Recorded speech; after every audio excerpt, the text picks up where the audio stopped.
사람들을 보면 참으로 다양한 성향을 가졌다라는 것을 우리가 보게 됩니다.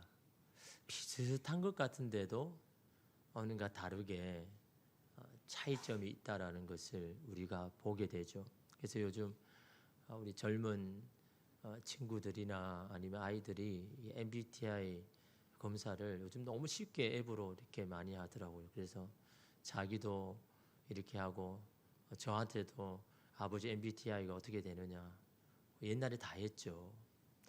16가지의 어떤 이 성향을 이렇게 통계학적으로 이렇게 나누어서 보면 그걸 보다 보면 정말 맞는 것 같기도 하고 이거 어쩔 수 없구나, 이런 성향 때문에 이렇게 할 수밖에 없구나라는 것을 보게 됩니다.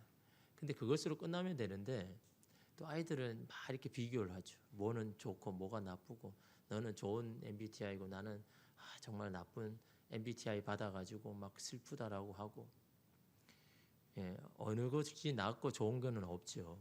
다 사람이 다양한 거고 그게 틀린 거는 아니고 다 다양하게 살아가는 거죠. 근데 사람들은 그걸 가지고 자꾸 비교를 하더라는 거죠. 하나님은 비교하시지 않은데, 하나님은요 각자 여러분의 성향대로 사용하십니다. 여러분이 어떤 성향인지를 너무나 잘 알기 때문에 그런 성향에 합당한 그런 길로 인도하시고 이끄시는 분이 하나님이십니다. 그러기에 여러분, 우리는 우리가 가진 성향에 대해서 이렇게 저렇게 할 필요가 없습니다. 중요한 것은요, 하나님이 쓰시기에 편한 사람이 되어야 되는 겁니다.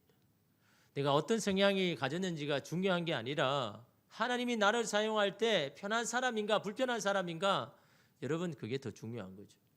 어떤 사람이 하나님 편한 사람이겠습니까? 주저하거나 빼는 사람 하나님이 편한 사람일까요? 하나님 쓰시기에 편한 사람은요 단순한 사람입니다. 신속하게 반응하는 사람입니다. 즉각적으로 반응하는 사람입니다. 여러분이 하나님이라면 어떤 사람을 쓰겠습니까? 막 이리저리 따지고 저렇게 보면서 할 듯 말 듯 막 그렇게 하는 사람, 여러분이 속 타잖아요. 여러분이 함께하는 동료만 봐도 그렇고 여러분의 자녀만 봐도 그런 모습을 보면 속이 안 상합니까? 절대 빨리 뭔가를 막 해야 되는데 저렇게 주저를 하고 있으니. 하나님 보시는 모습도 똑같죠. 하나님 말씀하실 때 즉각 신속적으로 반응하는 여러분, 그런 사람이 하나님 쓰시기에 편한 사람입니다. 여러분, 그런 사람이 되게 하기 위해서 하나님이 하시는 게 뭘까요? 우리 인생에 브레이크를 거는 겁니다. 그래서 그 브레이크를 통해서 오늘 너가 어떤 사람인지를 보게 하고 깨닫게 하시는 하나님의 방법입니다. 그 브레이크가요 사람에게 다르겠죠.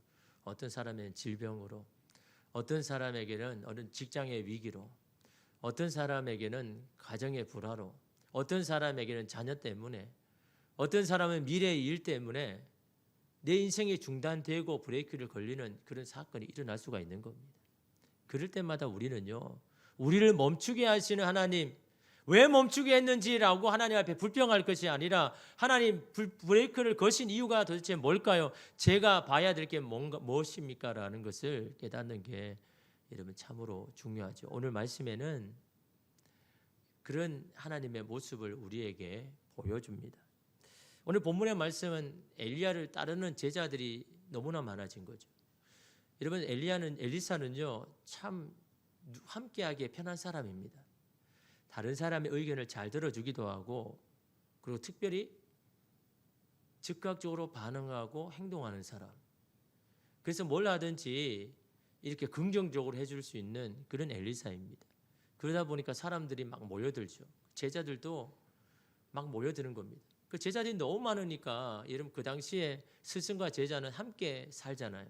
함께 먹고 함께 자고 그러면서 막 생각나는 것을 던져주면 다 막 기록하면서 그렇게 훈련을 받고, 근데 함께 거주할 공간이 너무너무 부족해진 겁니다. 그래서 제자들이 선생님 안 되겠습니다, 이제 더 넓은 데를 우리가 좀 가야 될 것 같습니다 라고 그렇게 제안을 하죠. 1절에 보니까 선지자의 제자들이 엘사에게 이르되 보소서, 우리가 당신과 함께 거주하는 이곳이 우리에게는 좁으니 너무 좁습니다. 그러니 이 늘어난 수에 맞춰서 함께 생활하고 훈련할 수 있는 그런 더 큰 그런 공간이 우리에게 필요합니다라고 그렇게 건의를 하죠. 그래서 어떻게 합니까? 그 다음에 여기에는 그 집을 지을 만한 제목이 없습니다. 요르단에 가면 나무가 그렇게 좋은 거 있으니 우리가 거기서 그 나무를 베어가지고 대들보도 만들고 석가래도 해가지고 우리가 한번 정말 멋있는 집을 한번 지어보겠습니다 라고 그렇게 계획을 세우죠. 2절에 보니까 우리가 요단으로 가서 거기서 각각 한 제목을 가져다가 그곳에 우리가 거주할 처소를 세우사이다 하니 엘리사가 이르되 가라 하는지라. 그렇게 이렇게 계획을 하니까 엘리사는 뭐 두말하지 않고 그냥 가라고 이야기합니다. 근데 여러분 한번 보십시오. 2절에 보니까 뭐라고 합니까? 우리가 요단으로 가서 거기서 각각 한 제목을 가져다가, 한 제목 가지고 여러분 집을 지을 수 있습니까? 많은 여러분 제목이 나무가 있어야 되잖아요. 근데 이들은요, 왜 그렇게 그냥 각각 한 제목만 있으면 됩니다 라고 여러분 그렇게 말하고 있는 걸까요? 뭘 하기 위해서요? 빨리 집을 짓기 위해서. 그러니 우리가 집을 짓는데 별 문제가 없습니다. 걱정 안 해도 됩니다. 그냥 하기만 하면 됩니다 라고 의도적으로 제자들은요, 이 엘리사의 승낙을 받기 위하여서 그렇게 특별하게 돈도 많이 드는 것도 아니고 나무가 필요한 것도 아닙니다. 그냥 우리 한 제목만 다 베면 되니까 걱정 안 하셔도 돼요 하면서 어떻게든 이 목표를 이루려고 그렇게 이런 인간적인 모습들을 보여주죠. 여러분 엘리사 그걸 모를까요? 알죠. 한번 해보라는 겁니다. 그럼 그렇게 한번 지어보자 라고 하는 거죠. 여기까지 별 문제가 없죠. 그런데 한 제자가 그만 나무를 베다가 도끼 날이 물에 빠지는 사건을 생기죠. 이 엘리사에게 보고를 하니까 엘리사가 어떻게 합니까? 나뭇가지를 던져서 물에 빠진 도끼 날을 건져 올려서 그걸 찾아주죠. 여기서 이야기가 끝나는데 그럼 이 이야기를 왜 여기에 두었을까요? 그냥 엘리사가 정말 누구도 알 수 없는 물에 빠진 도끼 날을 기적적으로 건질 정말 대단한 사람이라는 걸 알려주려고요. 그러면 여러분 우리가 오늘 이 말씀을 읽는 특별한 목적이 이유가 없습니다. 엘리사는 능력이 있으니까 그렇게 하지만 능력이 없는 오늘 우리들은 어떻게 합니까?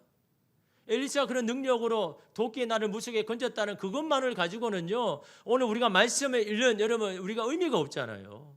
우리 인생에 도끼의 날을 빠질 수 있습니다. 그래서 일이 중단될 수도 있습니다. 그럴 때 우리는 어떻게 해야 되느냐? 우리는 엘리사처럼 능력 있는 사람도 아니잖아요. 우리는 어떻게 해야 되느냐? 이 이야기는 사람의 열심과 그 반대로 하나님의 능력을 대비하고 있는 거죠. 여러분 한번 보십시오. 커다란 집을 지으려는 제자들의 꿈을 보십시오. 그들의 꿈은 순수하지 않습니까? 자기를 위해서 짓는 게 아니잖아요. 이 공동체를 위해서 필요하니까 당면한 여러분 이유도 있습니다. 하나의 목표를 가지고 함께 일을 하니까 얼마나 신이 나고 재밌겠습니까? 여러분도 그렇잖아요. 여러분 했던 집을 분양받고 이제 그 분양 금액을 여러분 갚아 나가야 할 때 힘들지만 여러분 즐겁잖아요. 내 집이 생긴다는 여러분 그 즐거움 때문에 힘들어도 여러분 일을 하는 겁니다.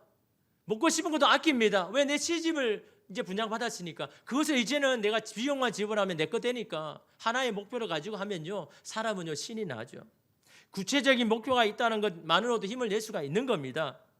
이처럼 목표는요 실현 가능해야 합니다. 구체적이어야 됩니다. 언제든 도전할 수 있는 것이 목표가 되어야 됩니다. 그런데 목적과 목표는 분명히 다르죠. 근데 사람은 이걸 혼동하더라고요. 목적과 목표. 여러분 정확합니까? 목적은 뭐고 목표가 뭐라는 것을 여러분 분명하게 구분할 수 있습니까? 제가 예를 한번 들어볼게요. 기도 잘하는 어린이가 되자. 목적입니까? 목표입니까? 일부 때도 제가 물어보니까 대부분이 목표래요. 기도 잘하는 어린이가 되자. 목적이죠. 그러면 하루 10분 기도하는 어린이가 되자. 목적입니까? 목표입니까? 50%잖아요, 여러분. 앞에 제가 목적을 했으니까 뭐 이번에는 목표겠죠. 하루 10분 기도하는 어린이가 되자. 목표죠. 뭘 위해서? 기도 잘하는 어린이가 되게 하기 위해서. 그 목적을 위해서. 오늘 하루 10분에 기도하는 어린이가 되어야 그 목적을 이루잖아요. 구체적인 목적이 하나씩 이루어지고 그걸 해 나갈 때 그럴 때 온전한 목적이 이루어지는 거 아닙니까, 여러분? 근데 사람들은요 목적만 가집니다. 목표가 없습니다. 그래서 생각만 돋고 이상만 좋지만 그게 다 그냥 꿈으로 끝나버리는 거죠. 좋은 목적이 있다면요, 또 좋은 구체적인 목표를 세워야죠. 그 목표가 하나씩 여러분 되어져야 큰 목적을 이루는 겁니다. 기도 잘하는 어린이가 여러분 세우기를 원한다 그러면요, 하루에 한 10분 기도하는 그 목표를 여러분 먼저 세워야죠. 그 하루 10분이 모여가지고 나중에 기도 잘하는 어린이가 되는 겁니다. 한 번에 갑자기 막 기도 잘하는 어린이가 딱 나타나는 게 아니죠. 매일매일 10분, 1시간 하면 여러분 포기할 거니까 아이에게 그냥 10분만 기도해라. 야, 너 10분 할 수 있잖아. 실현 가능한 목표를 자꾸 주는 겁니다. 그래서 아이에게 그 10분을 하게 하면요, 그 10분이 모이면 나중에 20분이 되고 나중에 30분 하는 어린이가 되고 나중에 1시간 하는 어린이가 되는 겁니다. 처음부터 1시간 하라 그러면 아무도 안 하죠. 야, 너 10분 할 수 있잖아.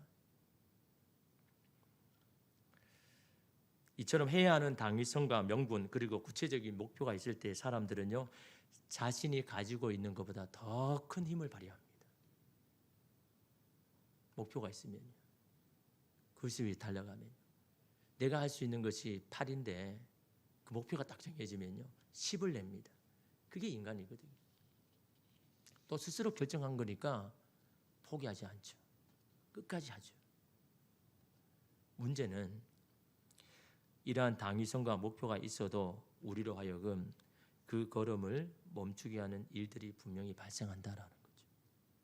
아무리 좋은 목적을 가져도, 아무리 구체적인 목표를 가져도 그것을 중단하게 하는 그런 사건이 크든 작든 우리 인생에 일어날 수 있다라는 거죠. 엘리사의 제자에게도 마찬가지입니다. 자신들이 거주할 넓고 좋은 처소를 여러분 세울 것이라는 그런 기대로 열심히 여러분 했지 않습니까? 여러분, 엘리사의 제자들의 목적이 뭡니까? 엘리사의 훈련을 잘 받아서 엘리사와 같은 그런 훌륭한 사람이 되는 것, 이게 목적이잖아요. 그 목적을 이루기 위해서 힘들어도 이 많은 사람들과 함께 살아가고 공동생활을 하는 거잖아요.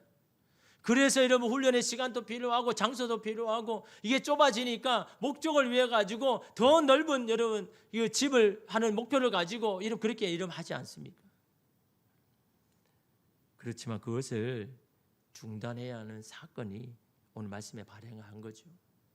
나무를 패는 도끼의 날이 빠진 겁니다. 심찬 의욕의 도끼질에 도끼의 날이 빠졌습니다. 빠지면 다시 끼우면 되지만요, 이 도끼날이 어디에 빠졌습니까? 물속에 빠진 겁니다. 물속에 빠진 도끼날을 어떻게 이러면 건져냅니까? 거의 불가능한 겁니다. 열심히 우리는 살아갑니다. 내 열정, 내 열심히 살아가지만 가다 보면요, 도끼의 날이 빠지는 날이 옵니다. 그 또 빠진 도끼의 날, 우리가 다시 끼우기가 참 어렵습니다. 그런데 그 도끼날 때문에 여러분의 인생의 걸음을 멈추게 되는 그런 일들이 일어납니다. 오늘 말씀처럼. 도끼의 날이 없이는 더 이상 일을 진척할 수가 없습니다. 이것은 인간의 열심과 행동이 어느 순간 아무런 소용이 없을 때가 있음을 말해주고 있는 거죠. 목표만을 바라보며 달려왔는데 그것을 멈추어야 할 때를 만납니다. 그럴 때 우리는 그 목표를 향한 순수한 열정과 의지가 동시에 사라집니다. 이젠 더 이상 열심히 해도 안 될 것 같아. 열심히 한들 무슨 소용이 있냐라면서 그 순수한 열정과 동기가 사라집니다. 이러한 때 필요한 게 뭘까요? 사실이 아니라 해석이 필요합니다. 사실을 안다고 달라지는 건 없습니다.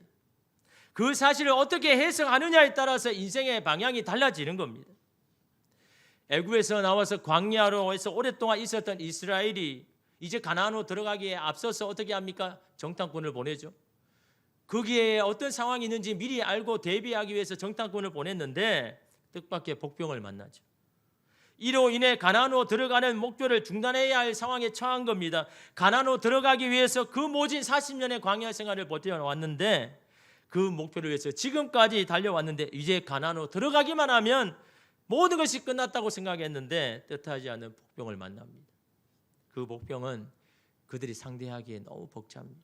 다시 애굽으로 돌아가야 할지 모르는 그런 형편입니다.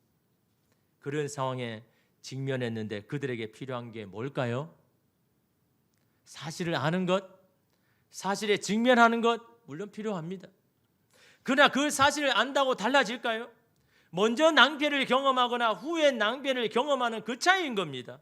알아서 미리 대비할 수 있는 것은요, 어느 정도 내가 감당할 수 있는 수준의 복병을 만날 때만 가능한 겁니다.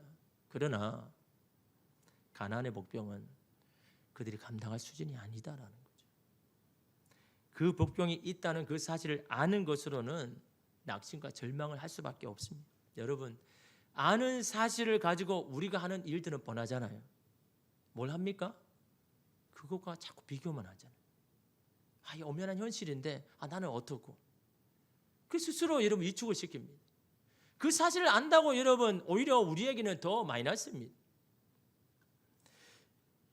10명의 정탐꾼이 보고 온 것은 사실이죠. 실제로 그들은 거인인 아낙 자손을 보았고 그들이 그것을 지키고 있습니다. 그 사실을 보고 받는 것으로 문제가 해결되지 않습니다. 그 보고를 받은 많은 사람들은 오히려 두려움과 절망이 찾아왔습니다.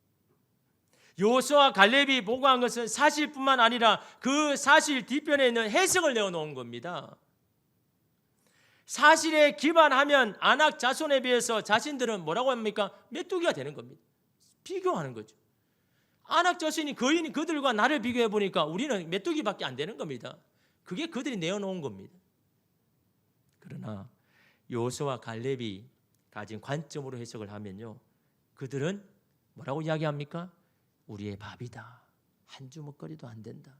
그게 그들이 내놓은 해석입니다.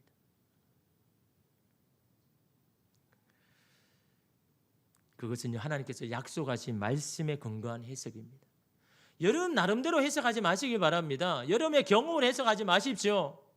하나님의 약속의 말씀에 근거해서 해석해야 되는 겁니다. 언제든 무슨 일을 하든 말씀에 근거해서 해석해야 되는 겁니다. 여러분의 생각으로 해석하지 말고요.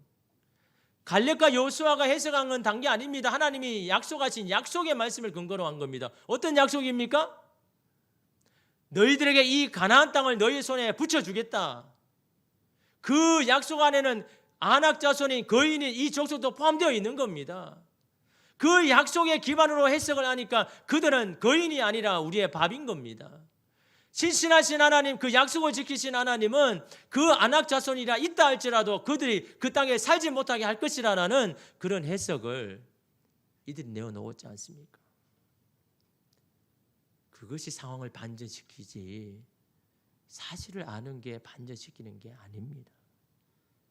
지금 그들에게 필요한 것은 사실이 아니라 해석입니다. 그럼에도 불구하고 우리는 받아들인 것 사실로 다 자꾸 자기 자신을 비교하고 평가하고, 지난주에 총회에서 실시하는 목사 계속 교육 훈련을 받았습니다. 많은 강의들 중에 기억나는 강의가 이 서울여대 기독교학과 교수인 장경철 교수님의 강의였습니다. 이분은 대학생들 위주로 이렇게 강의를 하다 보니까 그들을 어떻게 하면 공감을 하려고 막 노력도 하고, 그래서 이 대학생들이 굉장히 인기가 있는 그런 강사입니다. 근데 그분이 강의의 제목이 계시적인 칭찬을 하는 목회자. 계시적인 칭찬. 아니면 칭찬이면 칭찬이지 계시적인 칭찬은 또 뭡니까? 계시적인 칭찬을 해야 된다라는 거죠. 계시라는 게 뭡니까? 감추어진 거를 잠깐 열어서 보여주는 거잖아요. 근데 그건 분명히 사실입니다. 미래에 일어날 일들을 지금 아무것도 모르는 사람에게 커튼을 잠깐 열어가지고 앞으로 일어날 일을 잠깐 보여주고 닫아버리는 거죠. 이게 계시적인 거잖아요. 그걸 통해서 뭘 하라고요? 희망을 가지라고, 소망을 가지라고. 너의 인생에 이렇게 많은 것들이 준비됐는데 야, 너 이 현실의 이 사실 때문에 왜 낙심하고 절망하느냐.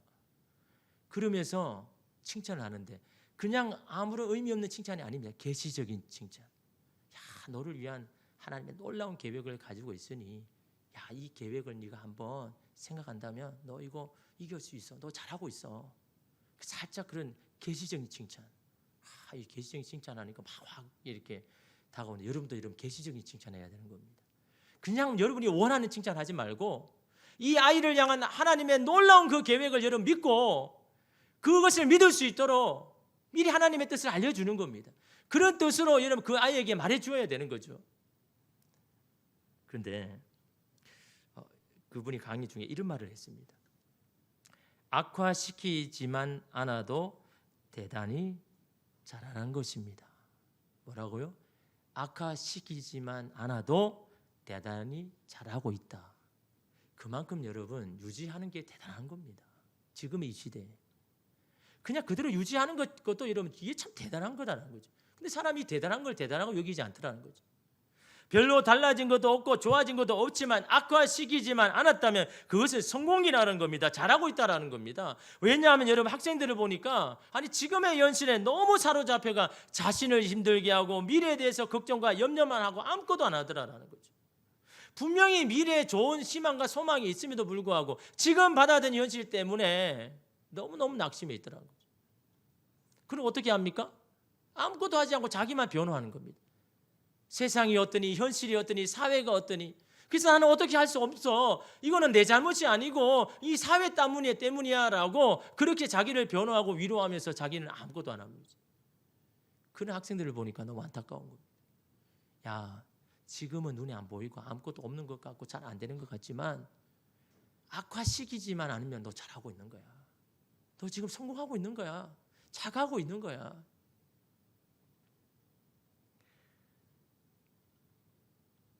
목표나 이상에만 사로잡히게 되면요, 현실에 대해서 미워하거나 절망하게 된다고 합니다. 이전과 더욱 나빠지지 않았다면 감사할 수 있는 이유가 된다라는 겁니다. 이전보다 더 나빠지지 않았다면 스스로 흐뭇해도 된다라고 그렇게 말합니다. 여러분 어떻습니까? 여러분의 일이나 가정이나 자녀나 더 악화되거나 나빠지지 않았습니까? 그러면 그것으로도 감사해야 되는 겁니다. 그것만으로 잘하고 있는 겁니다. 더 나빠지지만 않는다면 하나님의 때에 하나님께서 분명히 좋게 하실 것이기 때문에 그래서 여러분 잘하고 있는 겁니다.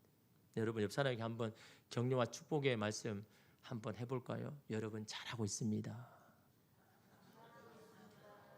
예, 옆 사람 하려고 하니까 막 주저됩니까?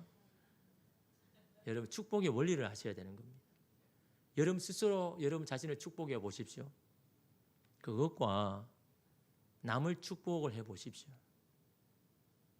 여러분 나는 나 자신만을 축복하면요, 그는요 그냥 한 10개 중에 한 2-3개 그냥 받겠죠. 남을 축복하면요 그 사람의 것까지 내게 축복이 되는 겁니다. 이건 제 말이 아니고 예수님이 하신 말씀이 있잖아요. 다른 사람을 축복하면요 그 사람의 축복까지 여러분 내가 받는다니까요.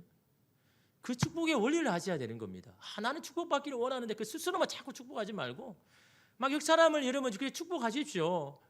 그러면 여러분 2배로 여러분 축복을 받는 거 아닙니까? 한번 다시 옆 사람에게 나빠지지만 않는다면 잘하고 있습니다.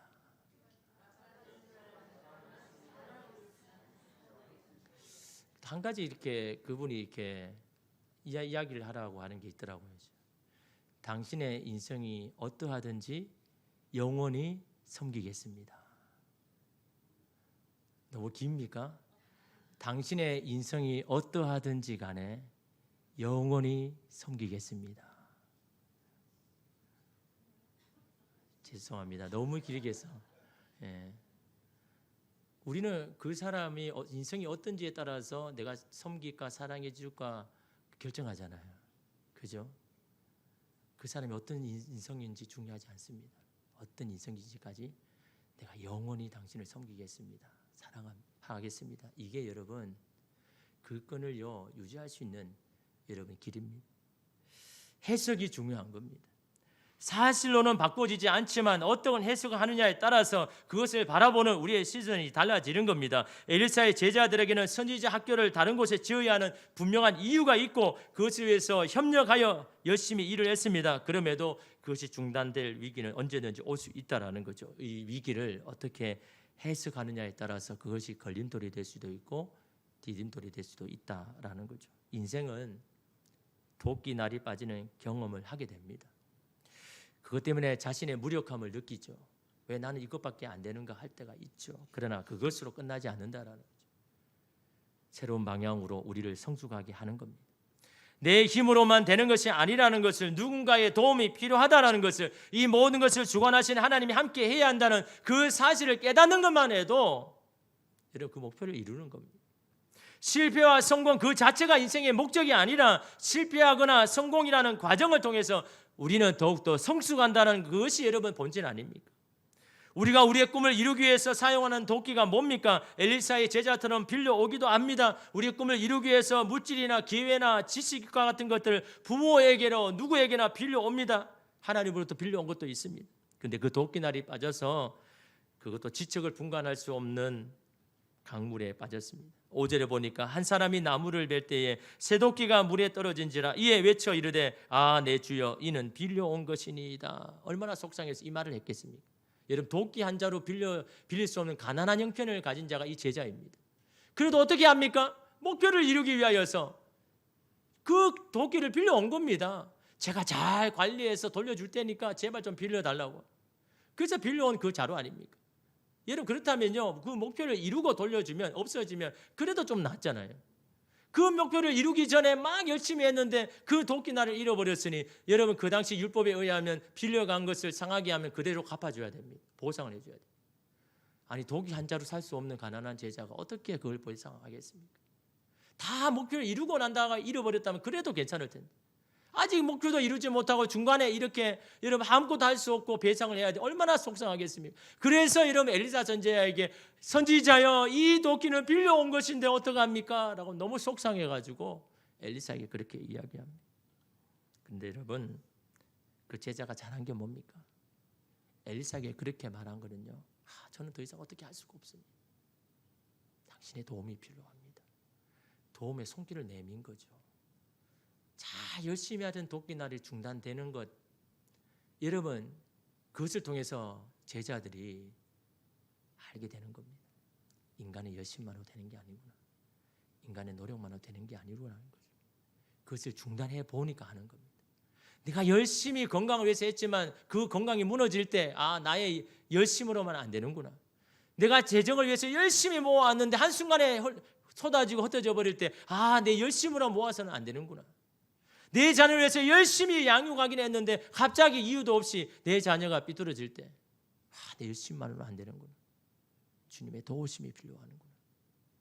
여러분 그것을 깨닫는 것만 해도요 우리 하나님의 뜻을 아는 겁니다.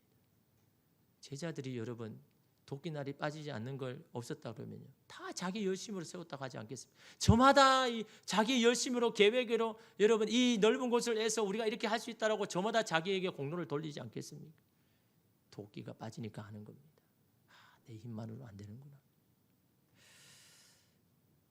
6절에 보니까요 하나님의 사람이 이르되 어디 빠졌느냐 하매 그곳을 보이는지라 엘리사가 나무가지를 베어 물에 던져 쇠도끼를 떠오르게 하고. 여러분 우리가 봐야 할 말씀이 뭡니까? 지금까지 왜 엘리사라고 말하면서 갑자기 하나님의 사람이라고 말하고 있는 걸까요? 아니 그동안 계속 엘리사가 뭘 하고 이야기를 하다가 갑자기 6절 말씀에 하나님의 사람이 이르되 어디 빠졌느냐라고 하나님의 사람이라고 말할까요? 어디에 빠졌는지 참 중요하죠. 그런데 엘리사의 말이 아니다라는 거죠. 하나님의 사람의 말이다라는 걸 강조하기 위해서 말하는 것이고 지금 제자들에게 필요한 것은 인간인 엘리사가 필요한 것이 아니라 하나님과 함께하는 엘리사, 하나님의 능력이 함께하는 하나님의 사람이 필요하다라는 것을 여러분 제자들에게 오늘 우리에게도 말씀하고 있는 겁니다. 하나님이 필요한 겁니다. 사람이 필요한 게 아니라요. 하나님의 도우심이 필요한 겁니다. 그래서 이 제자는요 인간인 엘리사에게 도움을 요청한 게 아닙니다. 하나님의 사람에게 요청한 것은 하나님에게 요청한 겁니다. 하나님 이제는 더 이상 우리가 어떻게 할 수 없습니다. 하나님의 도우심이 필요합니다 라는 손을 내민 게 이 제자가 한 거죠.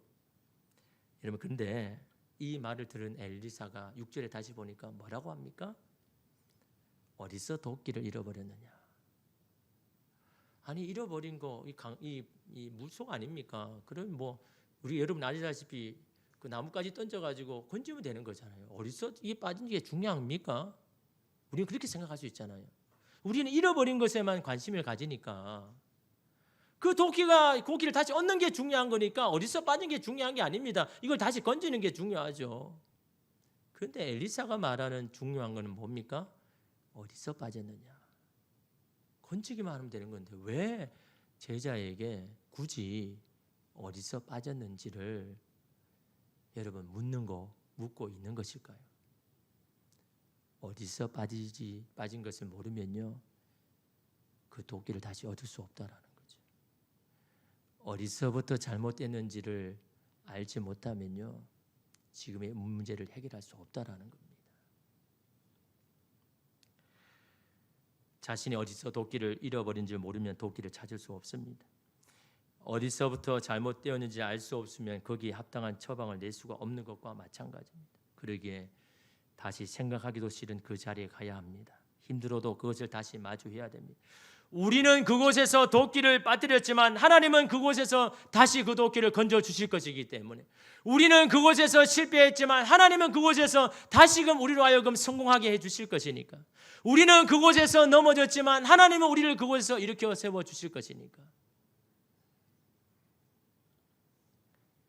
계시록 2장 5절 말씀해 보니까 에베소 교회에 보내는 편지에 이렇게 말했습니다. 그러므로 어디서 떨어졌는지를 생각하여 하고 회개하여 처음 행위를 가지라.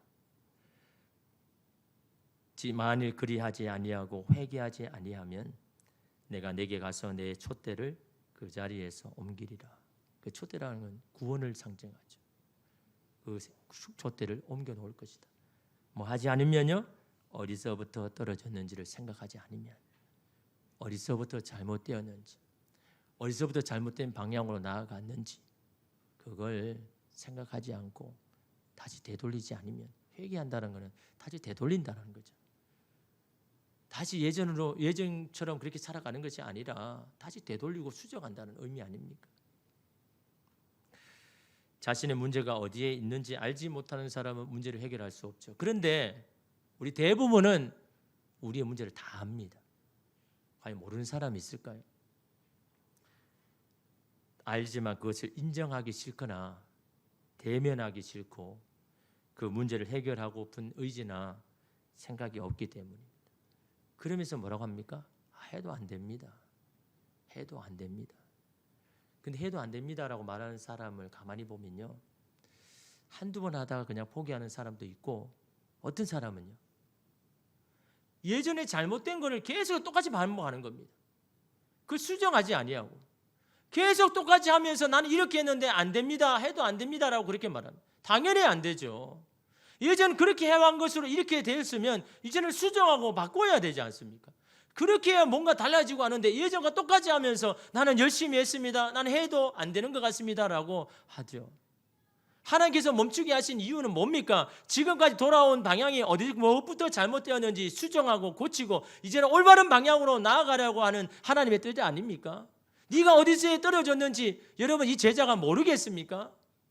어디에 떨어졌는지, 어디서부터 네가 잘못됐는지 분명한 목적과 이유가 있었습니다. 더 넓은 곳을 지어야 이 공동체가 잘 되어진다는 건 압니다. 그러나 그 좋은 목적과 이유가 중요한 게 아니라 그것을 위해서 하나님의 의견을 물어봤느냐, 기도했느냐, 도우심을 구했느냐, 네 열심으로만 달려오지 않았느냐, 네 열정으로만 달려오지 않았느냐, 그것을 멈춰서 생각해 보라는 겁니다.